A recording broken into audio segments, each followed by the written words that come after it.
¿El comienzo del gobierno del presidente Petro o puede ir a administraciones anteriores buscando corrupción, ministra?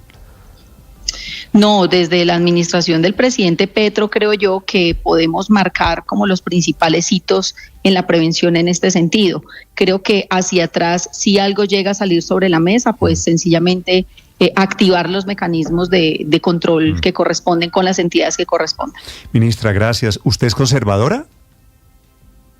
Néstor, yo no soy de ningún partido político, yo no sé qué es hacer una campaña política, yo no sé qué es trabajar por conseguirle un voto a nadie, yo sencillamente soy una técnica del sector que lleva pues muchos años de experiencia amorosa y entregada por este sector, así ¿Quién llevó? Pues quién, yo no soy, ministra, yo no milito en ningún partido. Tengo aquí, hablando de representación política, varias versiones. ¿Cómo aparece su nombre? ¿Quién le propone al presidente Petro su nombre como ministra del Deporte? Néstor, mi hoja de vida llega como llegan muchas de las 22, 23 hojas de vida, entiendo que habían postuladas para este cargo, pues que llegan por diferentes vías. Finalmente, tantos años de experiencia a mí me conectan con muchas personas del sector y sé que una persona del sector entregó mi hoja de vida y que de alguna manera mi experiencia y formación despertó algún interés y allí empezó el proceso hasta que el presidente Petro me llamó a una entrevista. ¿Y es cierto que usted tiene una relación con un parlamentario conservador que se llama Alfredo Ape Cuello o Alfredo Cuello Baute? Bueno, yo al doctor Ape lo conozco, pues finalmente es una figura pública en el país, por efecto de actividades propias del deporte. Nos hemos encontrado en algunos escenarios, nos hemos saludado, lo reconozco a él como reconozco a algunos otros líderes políticos de otros sectores por su interés en las actividades y los proyectos deportivos. Pero es que me dicen... Pero pues de ahí a que yo tenga una relación profunda con él, no es cierto. Sí, pero es que me dicen que el doctor Cuello fue el que llevó su hoja de vida a la Casa de Nariño. Pues el doctor Ape no tenía cómo llevar mi hoja de vida porque yo no tengo una relación profunda con él. Okay. Pero ¿pudieron haberle hecho llegar al doctor Ape Cuello su hoja de vida? Yo me imagino que el doctor Ape, así como muchos otros, tuvieron que haber leído esa hoja de vida que presentaron allá personas del sector. Sí. Pero mejor dicho, ministra, para salir del tema, se lo voy a preguntar con mayor claridad. ¿Usted llegó representando a un sector de ese partido conservador, al sector del doctor Cuello? Néstor, yo llego representando el sector del deporte, la recreación, la actividad física y el aprovechamiento de tiempo libre. Vale. Ministra de Deportes, la ministra Luz Cristina López, me acostumbraré al nombre, me alegra conocerla, me alegra presentársela a los oyentes de Blue Radio, ministra. Pues Néstor, yo estoy muy contenta de haberme conectado por fin con ustedes, les agradezco por la paciencia, por la deferencia con este ministerio y espero seguir acompañándolos en este proceso. Y le deseo mucha suerte, ministra, por supuesto, aquí cuente con nosotros. Gracias, Néstor. Igualmente cuenten con este ministerio. Una manizalita, ministra del Deporte, y llega Felipe en este momento en el que el presidente Petro pues habla tanto de corrupción, intentando desligarse del tema de corrupción, y ahora diciendo que el Ministerio del Deporte no está simplemente para el tema de los ladrillos. A mí me sorprendió esa declaración del presidente Néstor por varias razones. Uno, porque él dice que él no entiende para qué sirve el Ministerio del Deporte, pero entonces tampoco toma una decisión para acabarlo. El presidente dijo una cosa que me parece peor, Felipe, que lo del Ministerio del Deporte le parece una pérdida de tiempo. Correcto. Esa me parece un poquito más dura. Sí, y lo otro que me llama la atención es lo de los ladrillos, que siempre que se ponen ladrillos hay corrupción, y a renglón seguido en su cuenta X publica un mapa que dice, este mapa lo tengo en mi escritorio, en mi oficina, y aquí es donde se ven todos los colegios que estamos remodelando o construyendo. ¿Eso cómo se hace? ¿Sin ladrillos? Con ladrillos, Felipe, con ladrillos. Por eso. Entonces los ladrillos que pone el Ministerio del Deporte son corruptos, pero los que ponen otros ministerios no. Es que es una contradicción permanente. ¿Sabe que me llama la atención otra contradicción que encuentro? Ahora, ojalá los estadios se pudieran hacer de cartón, ¿no? No, pero no se puede, Felipe. Por eso. Ojalá se pudiera hacer deporte sin escenarios deportivos, pero es que cuando pero tampoco los escenarios sin deportistas, es decir, las dos cosas al tiempo. Es que esa mirada de separar esos dos elementos es lo que no está bien. Pero ¿quién ha separado, padre, los dos elementos?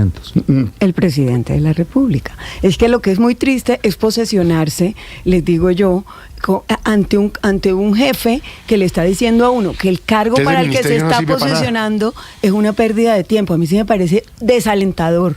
Y le digo pero en eso algo tiene razón, que ¿no? me parece que El la presidente ministra Luz Cristina López le hizo la gambeta muy bien al tema y pasó derecho y habla de una manera muy articulada. Creo que es una mujer Pues, que representa yo quedo con efectivamente Néstor, un conocimiento solamente del sector quería- y me parece una buena entrevista. Quería decirles me que parece una muy yo buena entrevista. encuentro otra contradicción en lo que dijo el presidente sobre los Juegos Panamericanos, porque por una parte el presidente de nuevo critica al señor Neven Illich y dice que fue una jugada que le hicieron a Colombia, pero por otro lado, cuando critica el ladrillo en el deporte, dice que 800 millones de dólares que se hubieran invertido en obras para los Juegos Panamericanos pudieran haber sido una gran equivocación. Entonces, Sí, lo que ¿en pasa No, qué es escenario una vez estamos? más. Pero- Richie, pero, el a ver. abandono al deporte, Néstor, Felipe, es una vez más, pero también es si usted está- definitivamente contarle al país que no le interesaban los panamericanos, porque se habla de recuperar la confianza internacional, pero a renglón seguido le lanza el dardo a Panam Sport de que solamente les interesa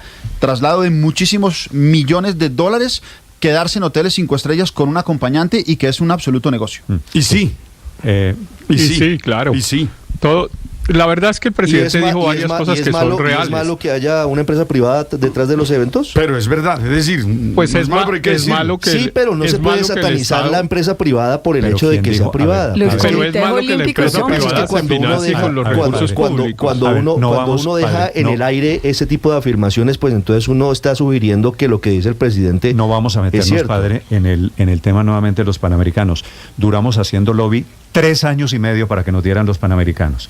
Y en el momento en que nos quitan los Panamericanos, ¿usted también se va a meter en la barra de que los señores de los Panamericanos son el diablo? No, yo no estoy diciendo eso, pero sí es está cierto diciendo que es un exactamente negocio privado y que hay que poner plata pública para eso. Eso es cierto. Pero yo hubiera así ha querido que funcionado hicieran siempre. los Panamericanos y estaba de Padre, acuerdo en que lo hicieran padre, y quería que se Se hiciera. están enterando pero de que eso que está funciona diciendo así. es verdad. Así funciona siempre. Así funciona el ciclo olímpico. Súmese a además. la horda, entonces, Sí, padre, pero eso no de necesariamente crucificar está bien. todo lo que le parezca negocio. Entonces, No, como, no. como el No deporte, es eso. Sí, padre, Ni es una usted horda. sigue- no, padre, No, es no, que ni usted es una sigue- horda, ni si estamos me deja- crucificando a si nadie. me deja decirle con todo el cariño y con todo el respeto del mundo, usted no hace sino hablar aquí del Barcelona y de Lionel Messi y del fútbol argentino. Sí, pero no ponemos plata ¿Y qué- de la parte pública. y Es qué- decir, y qué mis es eso? impuestos no es para eso. El Mis fut- impuestos no es para eso. Son dos cosas distintas. Padre, ¿y qué de sus impuestos se ha ido para construir Por lo menos en escenarios Barranquilla, para- 2 millones de dólares que no se van a recuperar para parece. construir, sí. Eso salieron de los impuestos de nosotros los barranquilleros. Yo pensé que usted lamentaba que le hubieran También lo quitado- lamento. Lo lamento mucho, pero entiendo el argumento. Es decir, es que esto no es de blanco o negros. Hay que entender el argumento y yo entiendo el argumento, aunque quería que los juegos se realizaran en Barranquilla. Sí, yo lo que pasa es que no sé si el dilema es construir... Esa es una buena pregunta. Si el dilema es ladrillos o es que deporte. Porque, pues, varios de los argumentos... Por supuesto, Héctor, que lo importante en el deporte son los deportistas, pero los deportistas se forman en escenarios deportivos. Entonces me parece que a estas alturas, discusión de la patria boba en Colombia en el siglo XXI, ponernos a discutir de qué es primero, si los deportes... Por eso si dije, los dos escenarios al tiempo. deportivos. Los dos al tiempo. Estoy de acuerdo. en Pero esa varios de los Pero además argumentos es como del presidente... si se dijera, la educación es importante para los maestros, pero no para construir colegios. O es importante que se formen los médicos y no construir hospitales. O sea, es un falso dilema. Por supuesto se necesita infraestructura, pero se necesita formación también, acompañamiento a los deportistas. Es más, los nuevos deportistas, el deporte de base empieza cuando hay una infraestructura. Si no, ¿dónde van a entrenar los nuevos De hecho, hoy hay patinadores? déficit ¿Dónde de van a entrenar los infraestructura nuevos ciclistas? Los juegos intercolegiados que el presidente Petro quiere hacer son también requieren en escenarios construidos con infraestructura, por ladrillo. supuesto. Pero bueno, Héctor me iba a No, pero- decir, discúlpeme. No, que yo, pues le iba a decir que yo sí creo que varios de los argumentos del presidente Petro son ciertos, que el Ministerio del Deporte es una perdedera de tiempo, yo creo que es cierto. El Ministerio del Deporte que mejor que hemos tenido es cuando estaba en el Ministerio de Cultura, y ahí están todos los resultados, yo lo he dicho varias veces aquí, no lo voy a repetir hoy, pero que eso es una perdedera de tiempo, no tengo duda, no se ha logrado probar el beneficio de tener un ministerio del deporte. Eso primero. Segundo, que pues obviamente todo eso del ciclo olímpico es un gran negocio que pues se financia con recursos privados en caso de patrocinadores y que también los olímpicos también son un negocio privado. Entonces no vamos a los olímpicos porque son negocio privado ahora.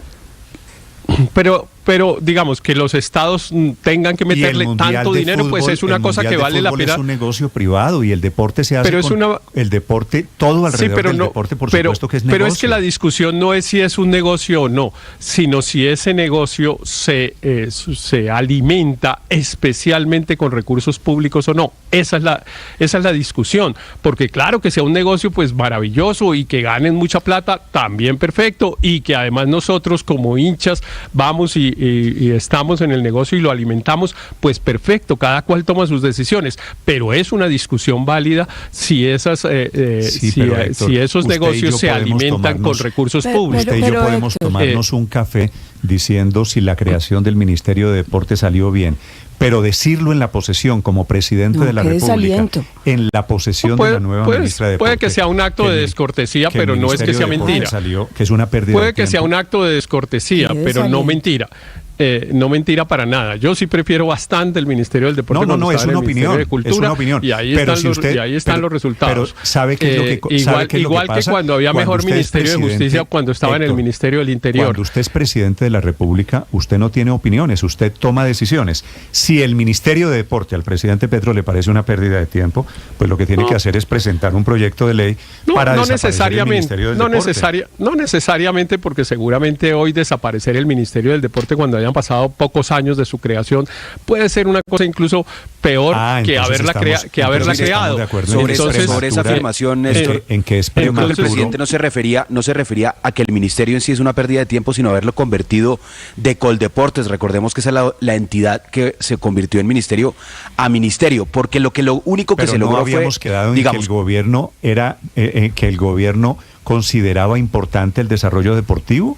Es que ahí es donde... De acuerdo, pero por eso estoy precisando, Néstor.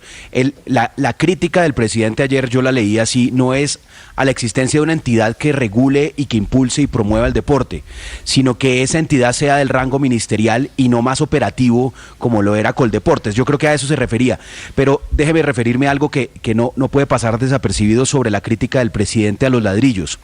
Y muchas veces en eso tiene razón el gobernante y dice, si yo me pongo a construir solo infraestructura, se me pasan los 4 años construyendo infraestructura y no logro el impacto real, y es que los jóvenes tengan acceso a entrenamiento deportivo, que vayan al club de fútbol y demás.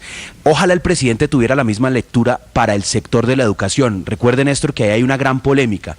Él determinó que la política de educación de su gobierno consistía en construir universidades, es decir, en ladrillos, los mismos ladrillos que critica para el deporte sí sirven para la educación. Pues es que sí, pero si realmente en contradicción con un modelo que venía apostado por los Juegos Panamericanos, pues por ahí se arranca, porque es que primero a unos Panamericanos uno no va y se inscribe, no, uno tiene que clasificar a unos Panamericanos y es el camino a los Olímpicos, y eso arranca desde el semillero. Entonces, impactando Juegos Panamericanos, va uno a impactar el semillero y a partir de ahí empiezan a crecer los deportistas. Para que crezcan los deportistas se necesitan los ídolos, que son los que nos representan en estas justas. Las aspiraciones. Entonces, abandonar el deporte de esa manera, pues, y haciendo la comparación hoy por hoy con el tema de los ladrillos, pues no va a hacer nada. Es buena la analogía de los ladrillos con el tema de la educación.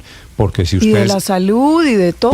Porque miren, Néstor, se necesitan ambas miradas. En el tema de los cupos educativos y hospitales, necesita deportistas y estadios, necesita colegios y profesores. Por eso le digo me parece este dilema tan del siglo XVII que uno... Es un dilema retórico, Néstor. Que uno es un dilema retórico como les gusta al presidente. Es que el presidente...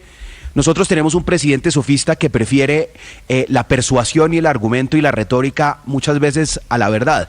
Entonces, los ladrillos que son malos para el deporte son buenos para la educación y para la salud, como lo decíamos. Invertir en ladrillos para el deporte es corrupto, pero invertirlos en la educación es loable. Y entonces, esa flexibilidad, digamos, esa acrobacia argumentativa que se ha caracterizado en el presidente, pues al final lo que deja es muchos vacíos sobre realmente cuál es la visión del presidente en torno a en qué invertir los recursos. La frase del presidente está padre, entre comillas, lo cito para que no haya lugar a equívocos. Entre más ladrillos se contraten, más corrupción hay. Entonces nos deja en un escenario para que no haya corrupción, no hagamos nada. Pues entonces es que lo que está diciendo Petro, la construcción lo de más, las casas, lo más fácil es no hagamos de vías, interés social, no hagamos paremos vías los porque proyectos hubo de infraestructura. le digo, no hagamos vías porque hubo de Brecha Aurelio, no hagamos escenarios deportivos porque hubo unos juegos en Ibagué, ¿se acuerda? Que terminaron siendo llenos de elefantes blancos. Los juegos nacionales. Entonces no hagamos nada con base en esta teoría, porque entre más ladrillos, más corrupción, un poquito desolador, pero bueno, es el presidente de la República el que lanza su tesis. Para quienes quieran opinar, la cuenta Blue Radio Com y cuenta Néstor Morales sobre el tema de ladrillos, de corrupción, de deporte, todo en la misma mochila. Aurelio, lo escucho. Sí, Néstor, las palabras del presidente Gustavo Petro ayer, en la posesión de la ministra, demuestran una cosa, que no hay política deportiva. Es decir, ¿cuál es la política del deporte del gobierno del presidente Petro? Nadie la sabe, pues es que meternos en el tema de si es con escena. Mire, los países que han salido avante en materia deportiva son los países que han aplicado una política deportiva de masificación del deporte, que han logrado de la cantidad de deportistas sacar la calidad. De acuerdo. ¿Y cómo se masifica el deporte? Con una serie de elementos, pero la primera cosa que necesita esa política, antes que ladrillo o no ladrillo, es que haya una política. Es que no hay política del deporte. Y en ese sentido tienen toda la razón el Tino Asprilla, Peña, los que firmaron la carta famosa de grandes deportistas, Nairo Quintana, gracias Daniel, esos son los que tienen la razón. Esos son los que tienen la razón en este debate, que le están diciendo al gobierno, maestro, párela y planifiquemos con el deporte en Colombia. Pero Petro, ¿qué es lo que sale? Sale a hacer una especie de frases para la galería, para que haya algunos que digan, sí, que es que se roban la plata. No, aquí lo que falta es una política deportiva. ¿Cuál es la política hacia el deporte en Colombia? Es masificación, es escenarios deportivos, es lo uno con lo otro, son otros elementos, por ejemplo el elemento psicológico que es determinante, nada, cero en política deportiva, carreta de presidente, carreta de presidentes, la frase discursos de presidente, para nada. De que es mejor más educación que cemento, por supuesto que es una buena frase, pero usted para tener educación y para tener deportes, ¿dónde tiene educación? Pues usted tiene que tener un Por colegio. eso te digo, es que ¿Dónde practica el deporte? Hacer esa dicotomía es la que no está bien. Yo creo que ambas cosas se requieren y se necesitan. Entonces es posible. No una más que otra. Es posible, Héctor. Pero ¿quién dijo que en Néstor, Colombia faltaban escenarios deportivos? Héctor, es posible que usted tenga ¿Dónde razón. está ese diagnóstico el presidente para poder Petro, contradecir al presidente? En el Ministerio del Deporte. Basta con ir a ver que están en pésimo Sí, estado además. en el Ministerio del Deporte hay un inventario de infraestructura deportiva. Las de pésimo estado le dan la razón al presidente, ¿no? Porque claro que es que la lista de las obras inconclusas y de los elefantes blancos en el sector de educación y en casi todos los sectores de Colombia le dan la razón al presidente. Es que usted va a cualquier parte y lo que encuentra son unos escenarios deportivos a medio hacer y sin ocupación, porque además no están para poder ser utilizables. Eso es un poquito caricatura, pero si fuese cierto... Eso no es caricatura, Néstor. Usted va al Chocó y se encuentra unos escenarios que se quedaron a medio hacer en los Juegos Nacionales. Si va a Ibagué, ni qué decir. Pregunte qué pasó cuando intentaron remodelar el Estadio Pascual Guerrero de Cali, el enredo que se armó como durante 12 años y todo tipo de acusaciones de corrupción. Pero ni siquiera eso. Pregunte usted qué pasó con una cosa que está en el corazón de Bogotá, la unidad deportiva del Salitre. La unidad deportiva del Salitre está abandonada porque hicieron un contrato y un contratista abandonó la obra. La unidad deportiva del Salitre en el corazón de Bogotá, Néstor. De la administración de Bogotá. Y usted coja cualquier ejemplo, el velódromo en Pitalito, intentaron hacer un velódromo en Pitalito, que se quedó en la mitad, el estadio de además, le puedo hacer una lista de tantas necesidades y hacer otras cosas para la gente del común. Le doy otros 100 ejemplos también de buenos escenarios deportivos. Yo tengo una visión totalmente diferente del Salitre. El Salitre ahí ha funcionado maravillosamente bien. Dependiendo quién lo administre. Del salitre han salido grandes deportistas. En el salitre ha sido... Pero la discusión es buena, porque por ejemplo dice usted... La meca del deporte se necesita un velódromo realmente, digamos, esos 1.3 billones de pesos que es el presupuesto del Ministerio del Deporte, ¿a quién deberían irse? ¿En qué deberían invertirse? ¿En construir escenarios para superdeportistas, para los del velódromo, para los superatletas o para la gente del común? Yo todos los días veo noticias que matan ciclistas en las carreteras. Camiones, pero grandes deportistas además también, no solamente gente del común. ¿Por qué no hacer esa infraestructura? ¿Por qué no coger esos billones además, Néstor, para ayudar a la gran mayoría de la gente? El problema del Ministerio del Deporte es que solamente está pensando en los deportistas, pero el Ministerio del Deporte Néstor, debería ser para pensar en la gente común y corriente. Pero entonces, Paola, eso nos lleva a un escenario diferente de eliminemos los ministerios y pensemos en el común de la gente, pero porque fíjese, el Ministerio de Salud se dedica a pensar en la salud. Pues claro, es la especialización, es la mano del Estado llegando a sectores. Y es que mire, Néstor, que el argumento del presidente no es que no se necesite infraestructura.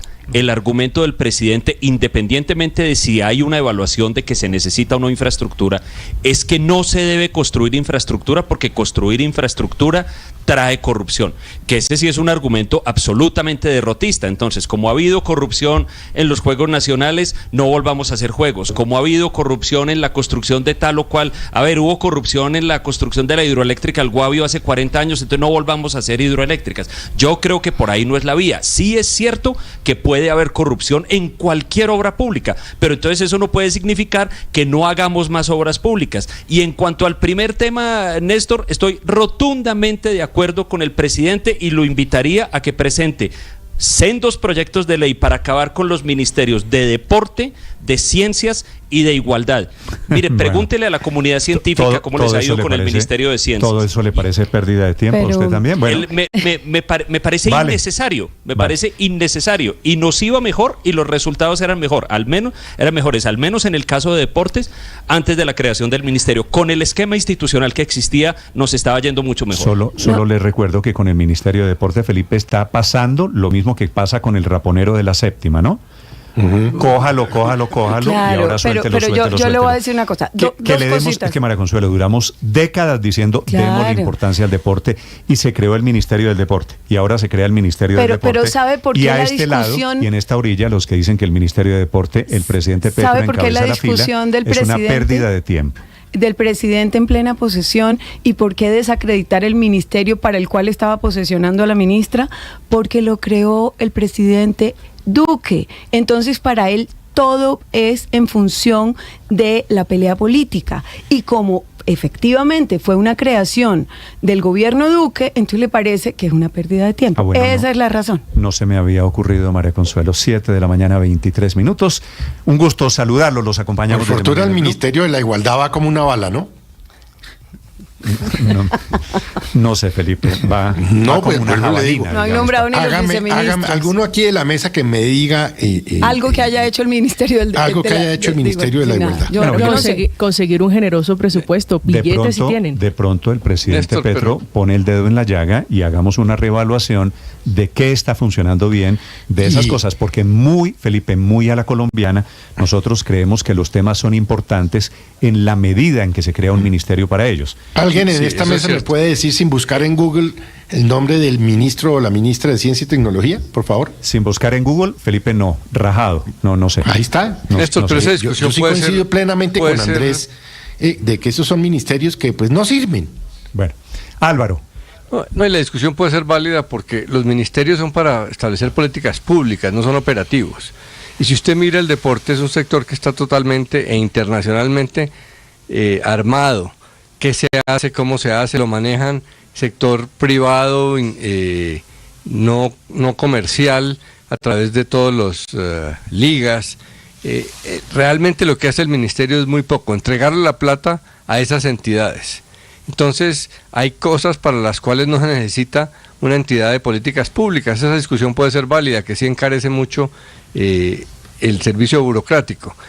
Y el énfasis sobre ladrillos o no ladrillos, pues obviamente, si se reduce al absurdo diciendo que solo lo uno y nada lo otro, pues se cae su peso, obviamente. Pero quizá esos énfasis puedan servir. De pronto en Colombia hace falta un mayor énfasis en inversión no solo en Ladrillos, porque es cierto que en Ladrillos hay muchos problemas, estamos llenos de elefantes blancos, y ese es uno de los problemas de hacer esos grandes eventos deportivos, que emocionan mucho, y la resaca es terrible porque cuestan muchísimo, y al final quedan unos edificios, unos buenos, pero otros poco servibles. Me hace Álvaro sobre eso un oyente aquí una precisión que yo creo que tiene la razón, Héctor, de esos elefantes blancos que tanto han mencionado, buena parte o casi todos, yo le diría, son responsabilidad de administraciones locales. No hay elefantes blancos construidos por el gobierno nacional porque el politiquerito de turno en tal pueblo vaya al escenario de todos los de los Juegos Nacionales son promovidos por el gobierno nacional, claro, en alianzas con las entidades territoriales. Pero se le entregaron los recursos a la administración local. Pero efectivamente tiene razón que también los gobiernos locales tienen aquí unas responsabilidades. Entre otras cosas tienen las responsabilidades más importantes, porque Néstor, a mí me llamó la atención del discurso del presidente, no estas contradicciones de las que estamos comentando, sino la omisión al tema de los juegos intercolegiados. Es que él hizo su gran apuesta de cambiar Juegos Panamericanos por Juegos Intercolegiados, pues en medio del afán y de manera improvisada, ante el anuncio de que nos los habían quitado. Pero pues bueno, si ya improvisó esa idea, hay que ejecutarla, porque entre otras cosas esos juegos habían empezado a funcionar bien, que eran los Juegos Supérate, si no estoy mal, que se llamaban, y estaban funcionando realmente muy bien. Yo no sé quién se los tiró, pero de hace 2 o 3 años dejaron de existir. Eso sí podrían ser un semillero, en eso estoy de acuerdo con usted. 7 de la mañana, pero mire, 27 minutos. Si no invierten en ladrillos, señor.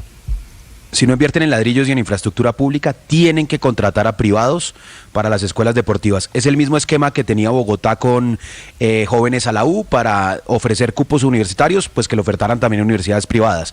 Es el mismo esquema que tiene hoy el sistema de salud, que para poder ofrecer servicios de salud, pues tienen que contratar a privados. Entonces, es paradójico que el presidente en los temas de salud y de educación quiera construir infraestructura pública y en el de deporte no.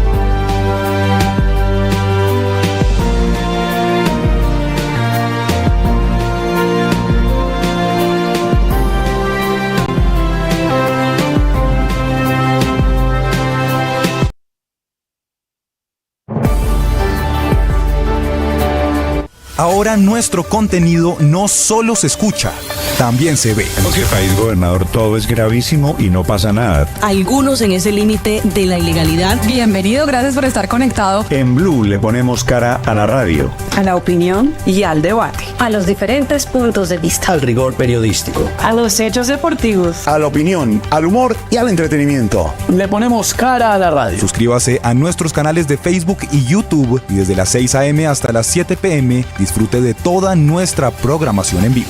Blue, la alternativa.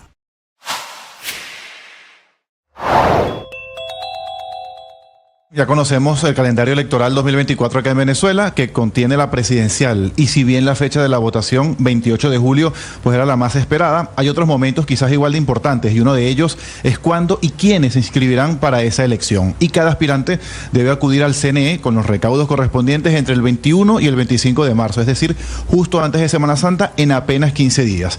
Y si bien en el chavismo todo pareciera definido, aunque no lo han comunicado oficialmente, en que será Nicolás Maduro por tercera vez quien busque otro mandato, en la oposición eso no está claro, pues María Corina Machado, recordemos ganadora de las primarias, sigue inhabilitada. Por eso, para la plataforma unitaria y para la propia candidata, obviamente, comienza una cuenta regresiva para definir quién ocupará ese lugar para la boleta electoral, entendiendo que ciertamente inscribirán a un aspirante opositor. Sin embargo, ella, que recorre Venezuela y anoche tuvo un acto en el estado Barinas, insistió que seguirá hasta el final, como es su lema de campaña, aunque a la vez reconoce que vienen días duros y por eso llama a la serenidad y a la firmeza.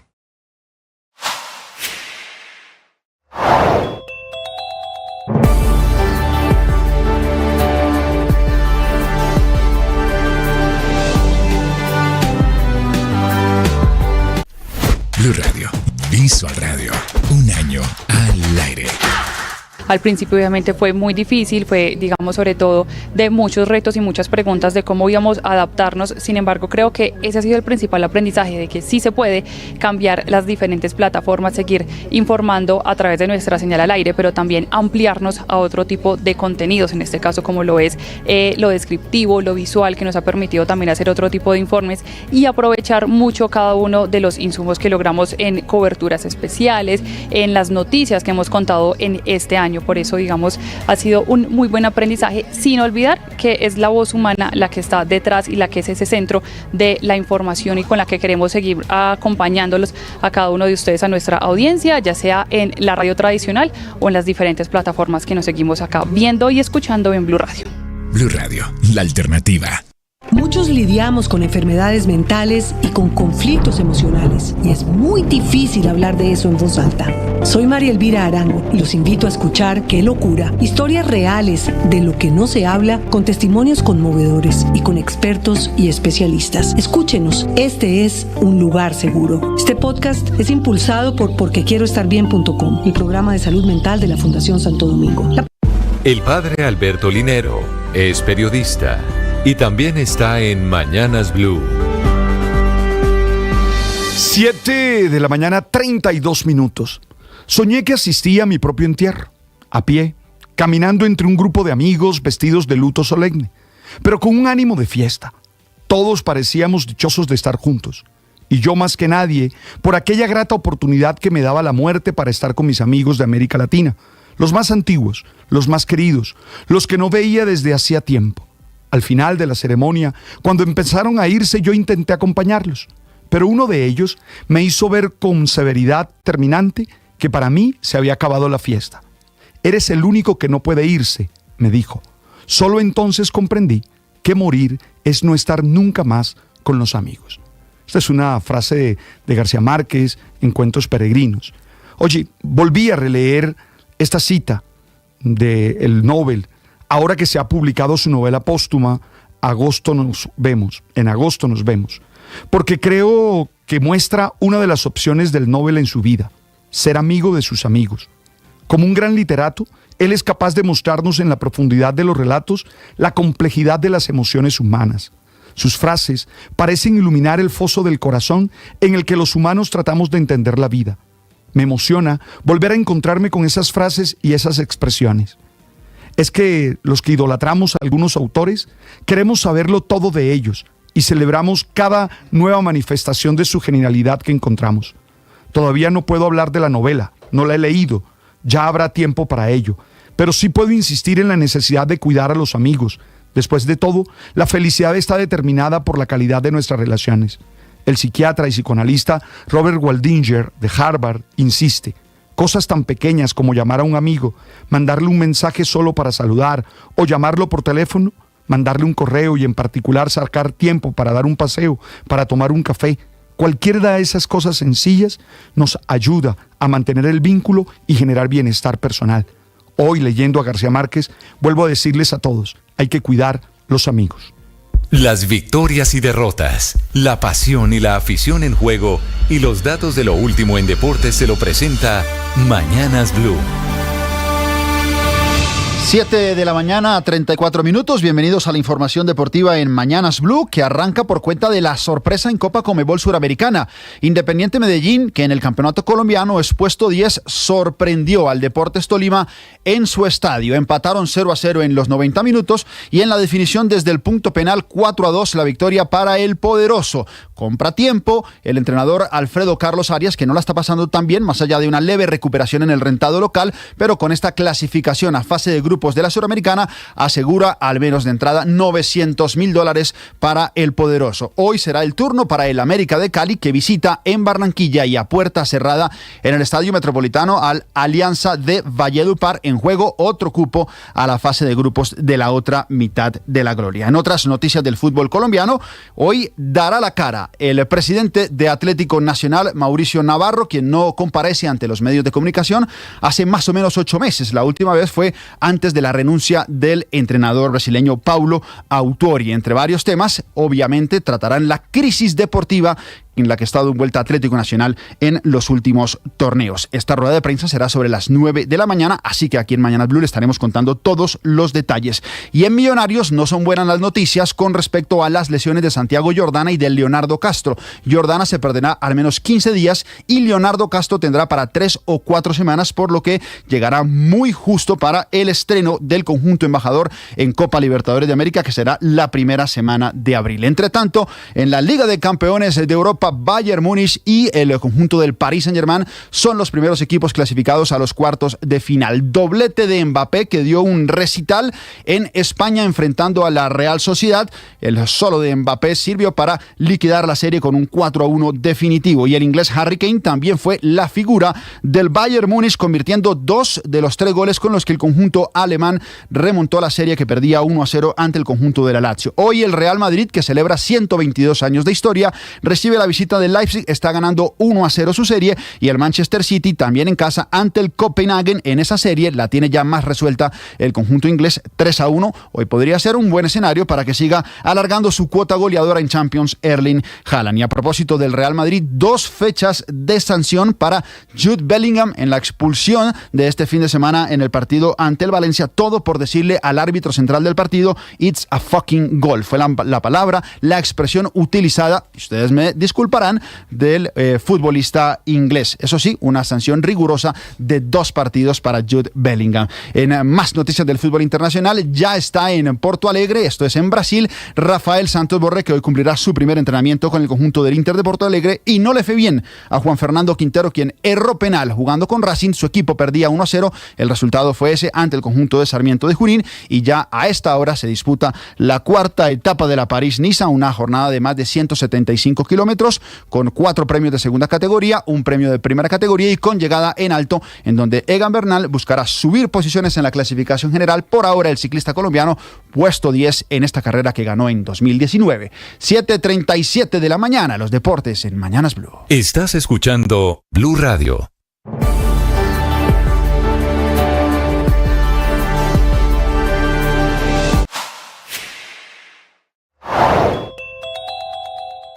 Cruce de mangueras entre 2 Ricardos: Ricardo Roa, presidente de Ecopetrol, y Ricardo Bonilla, ministro de Hacienda de Colombia. Este último teniendo que salir a decir en las últimas horas que no habrá aumento este mes en los precios del diésel, luego de que su tocayo en la presidencia de Ecopetrol, Ricardo Roa, dijera un día antes que el precio del diésel o ACPM, que hasta ahora se ha mantenido en 9.065 pesos por galón, debería subir entre 2.000 y 3.000 pesos este año para seguir cerrando el déficit del Fondo de Estabilización en el precio de los combustibles, calentando de inmediato los ánimos de los camioneros del país, que salieron a amenazar con plantones y paros como los de hoy, desde asociaciones como Fede Transcarga, Federación de Transportadores de Carga, hoy con los taches arriba y con los pelos de punta, tras las declaraciones del presidente de Ecopetrol sobre el deber de gobierno de subir los precios del diésel a fin de seguir cerrando ese déficit en el Fondo de Estabilización de los Combustibles.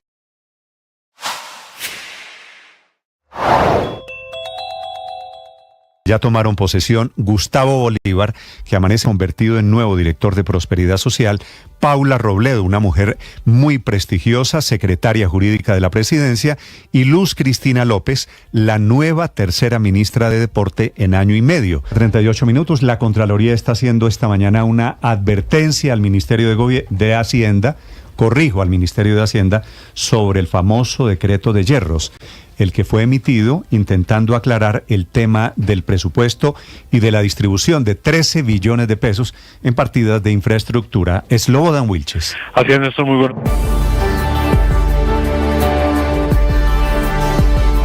Que se refiere al presupuesto general de la Nación, que puso en el aire cerca de 13 billones de pesos que estaban destinados para los proyectos de la Agencia Nacional de Infraestructura, el Invías y los sistemas de transporte masivos en Bogotá y también en la ciudad de Medellín, tema que en su momento generó la preocupación de gremios como la Cámara Colombiana de Infraestructura. Pues la Contraloría, en esta función de advertencia, como se llama, señala que en la expedición de ese decreto, estamos hablando del 2295-2023, tiene varias omisiones según la Contraloría. Una de ellas es que las partidas del presupuesto deben ir en un anexo y no en el articulado, y por otro lado se debió presentar en detalle la ley de presupuesto, lo que no se cumplió porque no se desagregaron los gastos de inversión según lo que dice la Contraloría. A juicio de esta entidad, de la Contraloría General, dice textualmente que la expedición del decreto de liquidación del presupuesto no se ciñó a los más estrictos parámetros de la técnica y la normatividad presupuestal, y sobre el nuevo decreto, el decreto de ayer, la Contraloría considera que se resolvió parcialmente la problemática, dice la Contraloría, por dos hechos.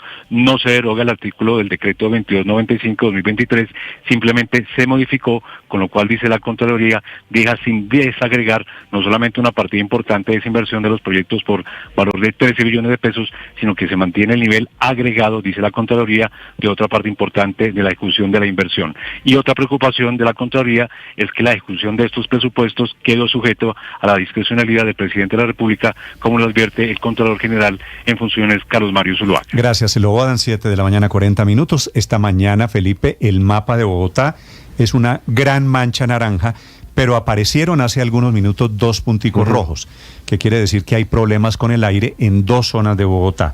Si usted está en Suba, este es noroccidente de Bogotá, o si está en La Sevillana, la recomendación es use tapabocas, producto todavía de lo del incendio de ayer.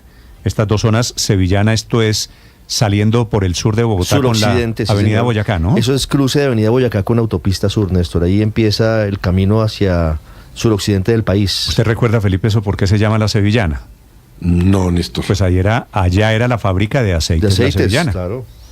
Ah, es que yo no me acordaba de Aceites La Sevillana. Industrias La Sevillana. Eso hace mucho tiempo, claro, ¿no? Eso era no me acordaba. En la misma zona Colmotores. ¿Usted se acuerda de eso? Bien suroccidente de Bogotá. Sí, eso sí me acuerdo, porque yo alguna vez tuve la oportunidad de visitar esa fábrica de Chrysler Colmotores, pero no me acordaba de Aceite La Sevillana, bueno, pero sí me acuerdo de otro, que tal vez ustedes no se acuerdan. A ver.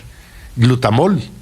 No, Felipe, no, es que se me volvió para el siglo XVIII. Bueno, esto era una zona industrial que terminó arrollada por la ciudad, ¿no? Pero La Sevillana, además, ahí se producía otro aceite, Néstor, que yo no sé si usted lo alcanzó a conocer, que se llama Purísimo.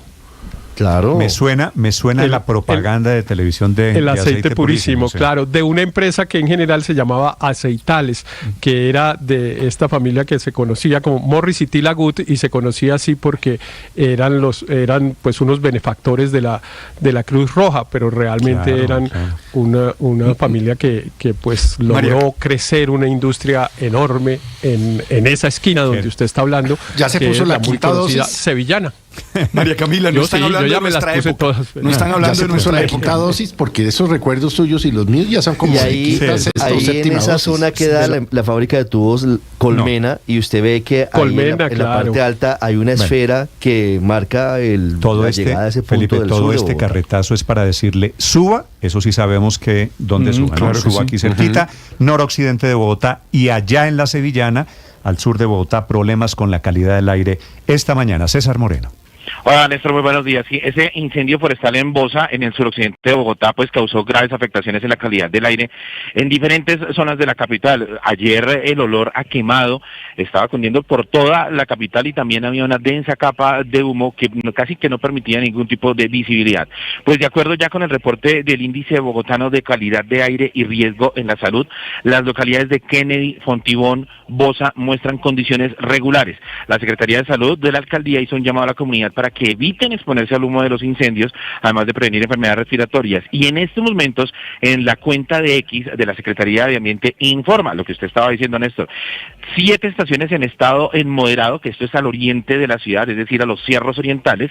9 estaciones en estado regular, que es esa gran mancha naranja que vemos, que toda la capital está afectada, y 2 estaciones en estado alto, como usted lo estaba informando, al norte por los lados de Suba, casi por la vía de Cota, y también en el sur por los lados de La Sevillana y por los lados de Kennedy. Esto es occidente y sur de la capital.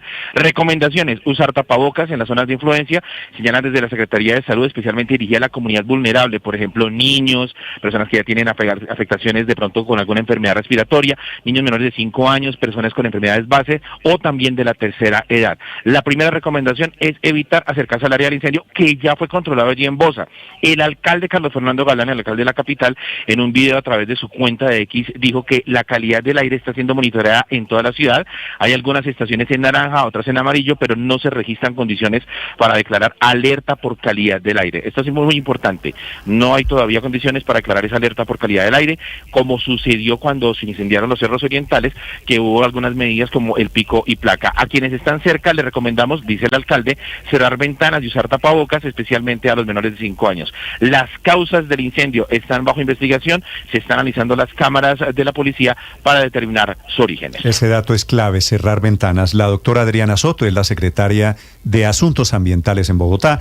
Doctora Soto, bienvenida, muy buenos días. Buenos días, Néstor, y a toda la mesa de Blue esta mañana. ¿Qué información tiene usted sobre el tema calidad del aire en Bogotá después del incendio?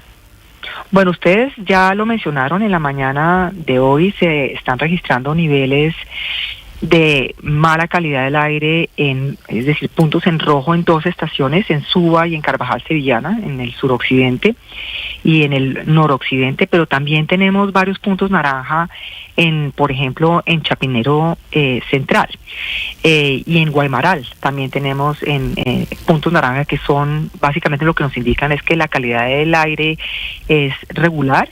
Y en ese sentido, por eso muestran este color. Sí, estaba diciéndole a modo de ilustración, doctora Soto, a los oyentes, el mapa de Bogotá es naranja en este momento, que es primer nivel de alerta, pero hay esos 2 punticos rojos, el de arriba es el sur y el de abajo es el norte.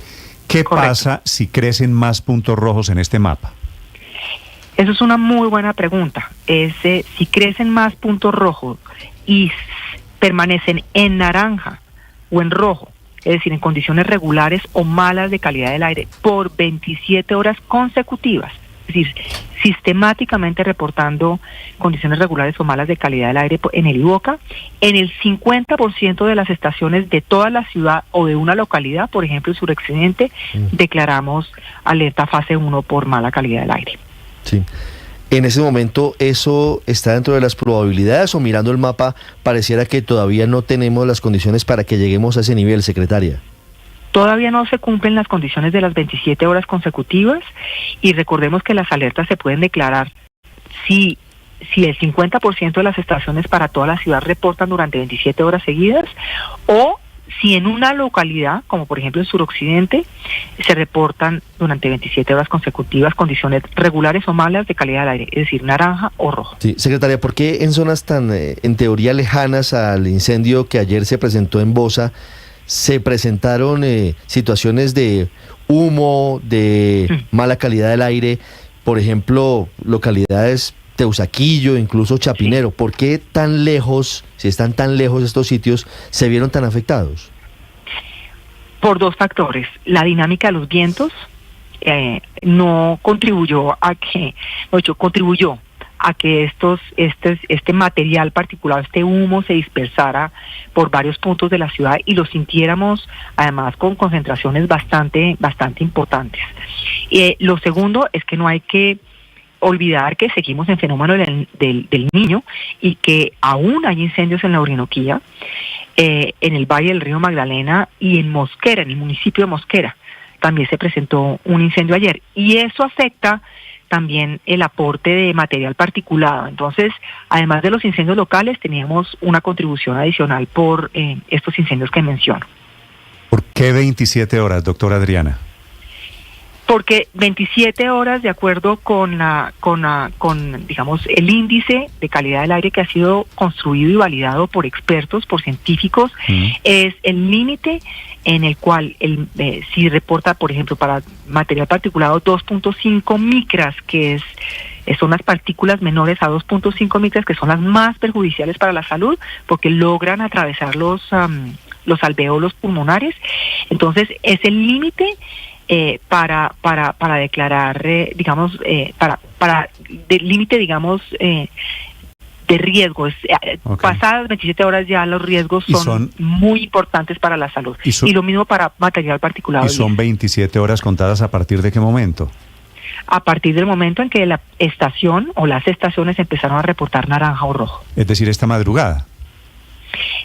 Yo tengo entendido que hubo varias estaciones en naranja desde anoche, incluso desde la tarde de ayer cuando comenzó el incendio. Sí, no, me refería a estos 2 puntos de la Sevillana y de Suba, que son relativamente nuevos, ¿no?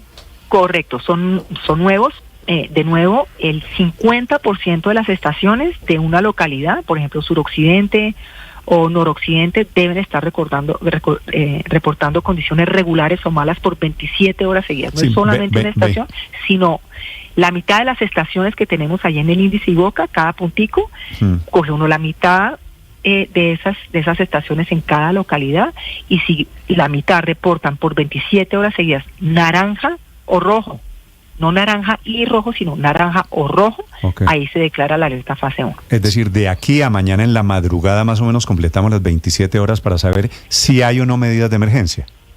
27 horas se contarían a partir del momento en que las estaciones reportaron naranja desde ayer al final de la tarde por consecutivas. Es decir, en un momento dado empiezan a reportar en amarillo, se rompe la línea consecutiva. Sí, doctora Soto, la última vez que tuvimos estas emergencias, producto de la mala calidad del aire, hubo restricción a la movilidad, a los vehículos. ¿Están pensando en eso?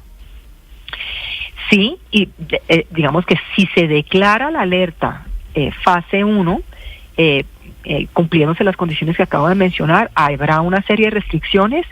Lo que es muy importante entender es que cuando hubo los incendios de Cerros Orientales, la mayor parte de las más del 50% de las estaciones de toda la ciudad empezaron a reportar por más de 27 horas consecutivas condiciones regulares o malas de calidad del aire. Entonces, por eso aplicó para toda la ciudad. Luego, si ustedes recuerdan, ya solamente el suroccidente empezó a reportar, el resto de la ciudad mejoró la calidad del aire y solamente el suroccidente quedó con condiciones regulares o incluso malas producto de esos incendios en enero. Entonces las restricciones se limitaron a esa zona de la ciudad. Pues vamos a esperar, son horas cruciales pues para ver si hay o no medidas extraordinarias en Bogotá. Adriana Soto es la secretaria de Medio Ambiente en la ciudad. Doctora Soto, gracias por acompañarnos. Con muchísimo gusto. Le deseo feliz día, vamos a estar muy pendientes. Se están creciendo también los problemas alrededor de la calidad del aire que generan problemas respiratorios en Medellín. Toda el área metropolitana está esta mañana en la práctica, 15 estaciones en color naranja. En Medellín a esta hora la situación de emergencia, Héctor Santamaría. Pues sí, sigue siendo compleja, Néstor, esta situación de la alerta ambiental por el aire nocivo que tenemos en Medellín, el área metropolitana, los 9 municipios que hacen parte además del Valle de Aburrá, que tiene actualmente 15 de las 19 estaciones en color naranja, por los que desde algunos sectores médicos están recomendando que algunos ciudadanos como adultos mayores, niños y que tengan problemas de comorbilidades usen el tapabocas porque tienen mayor riesgo. Ante el pedido de algunos sectores de extremar medidas, el área metropolitana del Valle de Aburrá ha señalado que está monitoreando permanentemente el comportamiento de esta calidad, que ayer también fue complejo por un incendio que se reportó en la zona de Palmitas y que llegó hasta índices en rojo. Sin embargo, se advierte de realizar actividad física al aire libre. Invitó a personas a compartir el carro, a hacer teletrabajo y a cumplir el pico y placa ambiental, especialmente las volquetas y también el transporte de carga, debido a que esta aumenta las partículas nocivas en el área metropolitana. A esta hora poco a poco sale el sol, pero se mantiene esa mala calidad del aire, Néstor. Maneja la emergencia la directora de lo que llaman allí en Medellín área metropolitana, que son los 10 municipios que forman el Valle de Aburrá en Antioquia. Es la doctora Paula Palacio que nos acompaña a esta hora. Doctora Paula, buenos días. Muy buenos días, Néstor, para ti, para toda la mesa de Blue Radio y para todos los oyentes. Bueno, en Medellín la situación es bastante más delicada que en Bogotá. ¿Qué están viviendo ustedes allí en el Valle de Aburrá esta mañana, doctora Palacio? Hay una condición, Néstor, muy particular del Valle de Aburrá. Nosotros habitamos en un valle estrecho rodeado de montañas con unas condiciones topográficas pues de montaña, pero también densamente poblados, y hay 2 épocas en el año en la que se presenta un fenómeno meteorológico, y es que las nubes tienen una baja altura, tenemos menos posibilidad de vientos que nos ayuden a elevar las nubes y a sacar, digamos, los gases contaminantes que se emiten tanto por fuentes móviles de vehículos como por la industria. Eso se presenta normalmente entre marzo y abril cada año y en el mes de octubre de cada año, particularmente en esta época, influenciados también por el fenómeno del Niño, por los incendios forestales, que a la fecha llevamos atendidos más de 287 en todo el Valle de Aburrá, pues va generando, digamos, unas condiciones o unas influencias particulares sobre la calidad del aire. Hoy tenemos un estado de prevención, es decir, nuestras estaciones del sistema de monitoreo de alertas tempranas CIATA nos han reportado una mala calidad del aire. Incluso desde el día viernes de la semana pasada venimos teniendo estaciones en naranja y por eso como autoridad ambiental declaramos un estado de prevención. Básicamente en este estado lo que buscamos es que los ciudadanos seamos muy conscientes de que todos podemos aportar también en la solución. Los invitamos a que compartamos el vehículo, a que tengamos el mayor número de actividades que podamos de manera virtual y sobre todo a que los grupos sensibles poblacionales, es decir, mujeres embarazadas, adultos mayores, personas con situaciones cardíacas o respiratorias de enfermedad, pues se cuiden y no se expongan demasiado a tener actividades al aire libre. ¿Los niños tienen clase hoy, hablando de población vulnerable? Sí, los niños tienen clase. Esta mañana tuvimos un reporte. Sí, están presencial. Nosotros nos regimos por un protocolo que es un plan de atención para episodios de calidad del aire, el POECA, y este protocolo lo que nos indica es que de acuerdo a esas escalas que manejamos también con la Organización Mundial de la Salud, en este momento, pues digamos, no hay necesidad de tomar unas medidas más allá de lo que tenemos como estado de prevención. Precisamente, directora Palacio, en Medellín y el área metropolitana, esta es una situación, digamos, repetitiva. Por esta época siempre empezando marzo en el año se ven estos deterioros en la calidad del aire. Si ustedes ya saben como autoridad ambiental que eso va a pasar, ¿por qué arrancar con recomendaciones y todavía no medidas para evitar que todas las estaciones lleguen a rojo? Hay unos protocolos que se establecieron ya, como te digo, desde el año 2016 incluso se viene trabajando con esto y lo que se busca es también, pues digamos, cuidar la salud de los habitantes, pero tener también el menor número de afectaciones en las dinámicas que tenemos como ciudadanos. Esto lo que nos lleva es a que tengamos unas escalas que nos permitan tomar decisiones de acuerdo a las estadísticas y a los datos que nos arrojan los sistemas que tenemos para medir la calidad del aire y con base a esto pues ir tomando las medidas que sean adecuadas para el momento en el que nos encontremos. ¿Por qué le llega siempre a Medellín la mala calidad del aire, doctora Palacio? Es un fenómeno, como les digo, que se presenta en dos épocas del año, es un fenómeno climático. Nuestro valle pues tiene unas condiciones particulares topográficas y este fenómeno pues sin duda en los aspectos climáticos hay cuestiones en las que no podemos incidir, pero sí podemos incidir en nuestro comportamiento, claro. Sí podemos incidir en la forma en cómo nos movilizamos en la ciudad, sí podemos incidir en cómo cuidamos los recursos naturales, en cómo cuidamos los espacios públicos verdes de las ciudades, en cómo utilizamos el transporte público. Entonces es la invitación que tenemos como autoridad ambiental. A diferencia de Bogotá, en Medellín no es por ningún incendio, no es por ningún fuego. En Medellín es un tema más o menos recurrente, más o menos predecible. Doctora Palacio, muchas gracias. Gracias, Néstor, y un saludo a todos. Desde el área metropolitana, desde el Valle de Aburrá, 7:57 minutos. Estás escuchando Blue Radio.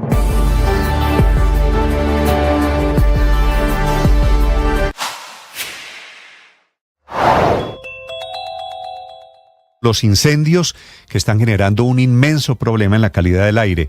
Por un lado, en Bogotá, el incendio desde Bosa, ya controlado por fortuna, fue en un lote del acueducto al sur de Bogotá. Pero siguen las alertas esta madrugada por el olor a quemado, especialmente en Bosa, Kennedy, Fontibón, parte de Engativá y también en esta zona donde estamos, suba noroccidente de Bogotá.